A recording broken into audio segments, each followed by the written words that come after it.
मेरे फेसबुक के सभी भाइयों, मेरे साथियों, मेरा सपोर्ट हमेशा सपोर्ट करने वाली बहनों की आवाज़, मासूम बच्चियों की आवाज़ बनने वाले आप सभी लोग अगर मुझे सुन रहे हैं तो मैं आपको बताना चाहती हूँ, मैं इस टाइम हूँ कानपुर सिटी के अंतर्गत आने वाले गांव सहजना में। इस गांव की एक बिटिया अपने सपनों को पूरा करने के लिए, अपने परिवार का पालन पोषण करने के लिए कानपुर में कल्याणपुर एरिया जो पड़ता है वहां पर गुलमोहर अपार्टमेंट में उनको फेंक करके 10वीं मंजिल से उनका मर्डर कर दिया गया, उनके साथ रेप कर दिया गया। उस बिटिया ने 2 दिन पहले ही नौकरी ज्वाइन की थी और वो बच्ची अपनी बड़ी बहन को ये कहती थी, दीदी मैं पैसे कमाऊंगी और आप पढ़ना। लेकिन हमारी बेटियों के साथ आए दिन क्या हो रहा है ये आप लोगों को, उस बहन की, उस गुड़िया की जो बेटी आज हमारे बीच नहीं है, उनकी बहन खुद बताएगी।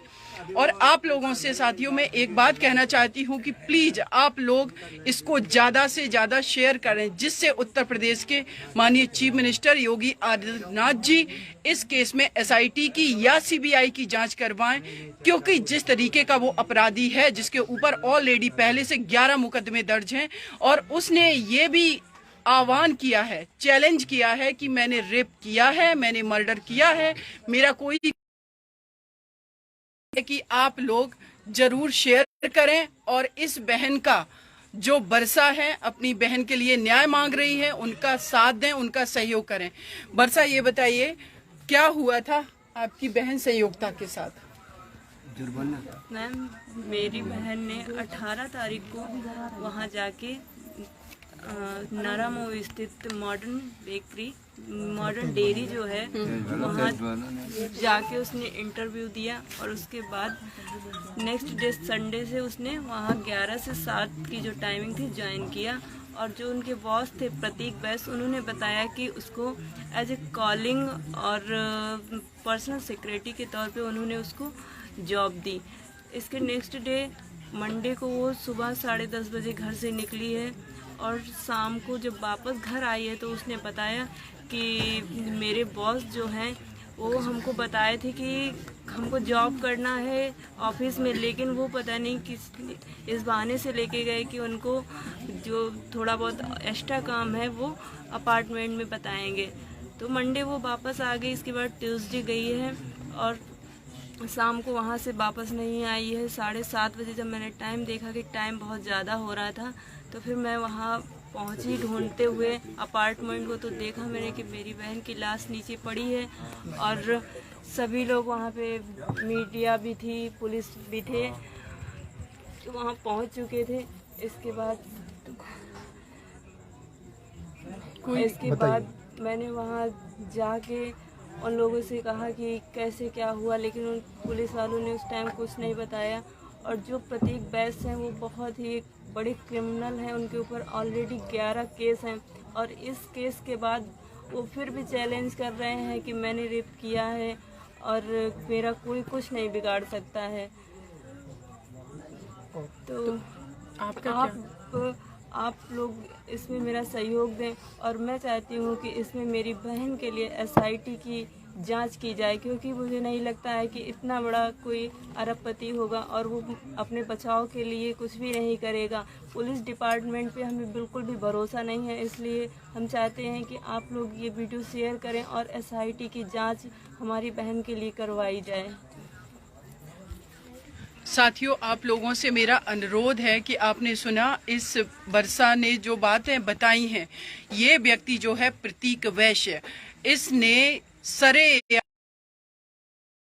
कि हमारा पहले भी कोई कुछ नहीं बिगाड़ पाया, आगे भी कोई कुछ नहीं बिगाड़ पाएगा, लेकिन आप लोगों का साथ, हम सबकी ताकत, हम लोगों की एकजुटता ऐसे दरिंदों को हमेशा के लिए या तो फांसी चढ़वाएंगे या फिर जेल की सलाखों के नीचे पहुंचाएंगे। 10वीं मंजिल से सोचिए कि उसने 1% ये भी नहीं सोचा है कि क्या कानून व्यवस्था है, किसी का उसको डर नहीं है, और 11 मुकदमे में ये बाहर कैसे घूम रहा था। माननीय योगी आदित्यनाथ जी से उन्होंने एक शक्ति मिशन उत्तर प्रदेश की बेटियों की सुरक्षा के लिए चलाया था।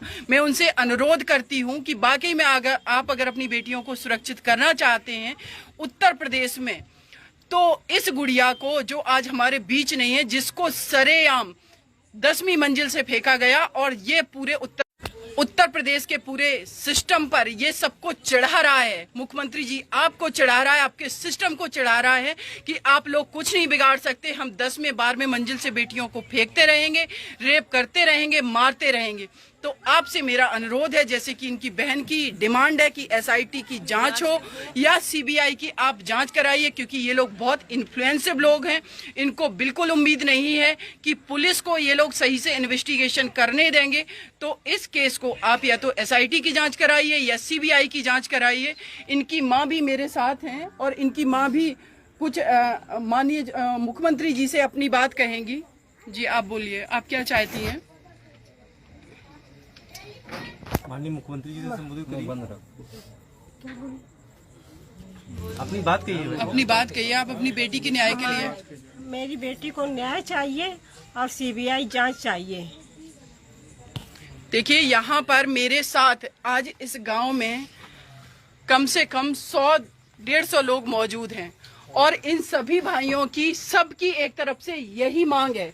क्या मांग है आप लोगों की? एसआईटी जांच या फिर सीबीआई की जांच। और ये जांच आप लोग क्यों मांग रहे हैं?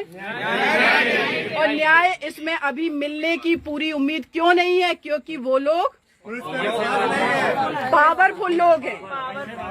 पहले से ऑलरेडी इस अपराधी के ऊपर कितने मुकदमे दर्ज हैं?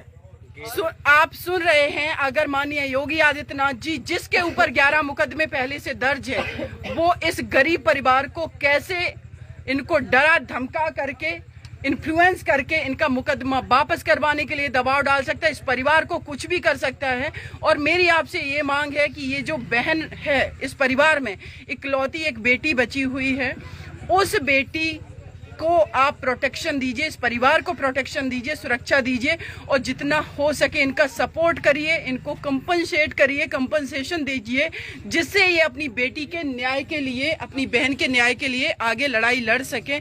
आपको भी पता है, इस गांव में एक कमरे का छोटा सा घर जिसमें रहने की भी ठीक से व्यवस्था नहीं है, ये कैसे न्याय की लड़ाई लड़ पाएंगे? अगर आप इन बेटियों की, हमारी हम बहनों की हम अगर फाइट कर रहे हैं, मुझे पता है योगी आदित्यनाथ जी आपके उत्तर प्रदेश की बेटी है, और अगर आप हम लोगों को बेटियों का सहयोग करेंगे तो निश्चित रूप से न्याय मिलेगा।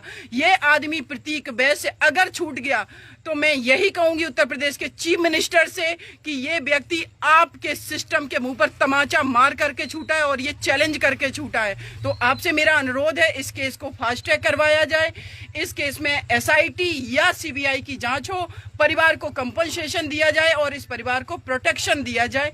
यही मैं आपसे अनुरोध करती हूँ जी। और ये बरसा जो बेटी है आपसे कुछ कहना चाह रही है। और अगर इसमें हमारे चीफ मिनिस्टर ने कुछ नहीं किया तो ये ऐसे ही लगातार निरंतर होता रहेगा। यहाँ प्रतीक बैस जैसे लोग चैलेंज करते रहेंगे और हमारा सिस्टम कुछ भी नहीं कर पाएगा और आए दिन ऐसे ही केस होते रहेंगे। 10वें फ्लोर से ऐसे ही लड़कियाँ फेंकी जाती रहेंगी, बहनें हमारी, और आपका ये सिस्टम कुछ नहीं करेगा। इसलिए आपसे मेरा विनम्र निवेदन है कि आप एसआईटी जांच की मांग जो हम कर रहे हैं उसे स्वीकार करें और उसे जल्दी से जल्दी करवाएं। माननीय मुख्यमंत्री जी से मेरा एक अनुरोध ये है कि हमारे उत्तर प्रदेश में या पूरे देश की मैं बात कर रही हूँ कि जो भी बेटियों के साथ रेप होता है, मर्डर कर दिया जाता है, और जब भी मैं किसी एसएचओ एसपी से बात करती हूँ, उनका कहना है एफआईआर कर दी है, पोस्टमार्टम करा दिया है और अपराधी को गिरफ्तार कर लिया। सिर्फ इतने तक, ये तो बाद में क्राइम होने के बाद के प्रोसेस हैं, लेकिन उससे पहले बेटियों को बचाने के लिए आप लोग क्या कर रहे हैं? अब इसकी जवाबदेही निश्चित होनी चाहिए और मैं पूरी उम्मीद करती हूं कि अब आपकी पुलिस एफआईआर दर्ज करने भर का काम नहीं करेगी। लॉ एंड ऑर्डर ठीक हो, हमारी बेटियां सुरक्षित हो, लोगों में लॉ एंड ऑर्डर का डर हो। अगर डर नहीं होगा तो प्रतीक बैस जैसे लोग सामने आकर के आपको मुंह चढ़ाएंगे, आपके सिस्टम पर तमाचा मारेंगे कि हमारा कोई कुछ नहीं बिगाड़ सकता। आगे मैं यही कहूंगी, अगेन अनुरोध करूंगी, मेरे साथ जितने साथी जुड़े हुए हैं, आप लोग प्लीज इस गुड़िया के लिए, उस बेटी के लिए जिसको सरेआम शाम के समय में 10 मंजिल से फेंक दिया गया रेप करके, उसके न्याय के लिए खड़ी होइए। क्योंकि वो बेटी किसी के भी घर की हो सकती थी। और हम लोगों को एकजुटता दिखानी होगी, हम लोगों को फाइट करनी होगी, तभी हमारी बेटियां सुरक्षित होंगी। बेटी किसी भी जात धर्म समुदाय की हो, किसी की भी हो, हमारे भारत की बेटी है, हमारी अपनी बेटी है, चाहे वो किसी भी परिवार की बेटी हो। इसी उम्मीद से आप लोग इस पोस्ट को, जो हमारा लाइव है, इसको शेयर करें और ज़्यादा से ज़्यादा और निरंतर आवाज़ बनते रहें जब तक SIT की जांच और जब तक इसमें CBI की जांच की रिकमेंड नहीं कर देते हैं उत्तर प्रदेश के योगी आदित्यनाथ जी चीफ मिनिस्टर, तब तक हम आवाज़ उठाते रहेंगे। आप लोग से अगेन मैं धन्यवाद बोलूँगी, क्योंकि हमारे साथी बराबर हमसे जुड़े हुए हैं और बराबर इस चीज का आश्वासन दे रहे हैं कि दीदी हम साथ हैं और इस परिवार के साथ आप लोग रहिए। अगेन आप वर्षा कुछ बोलिए इन लोगों को। धन्यवाद, आप लोग मेरा सपोर्ट कर रहे हैं और आगे भी अगर ऐसे ही करते रहे तो ये निश्चय है कि जरूर ही हम लोगों को न्याय मिलेगा। हमारी जो बहन बेटियों के साथ में ये रेप का केस सामने आ रहा है, इसमें सुधार होगा और सभी लोगों को न्याय मिलेगा। खासकर इस मामले में मेरी बहन को भी न्याय मिलेगा।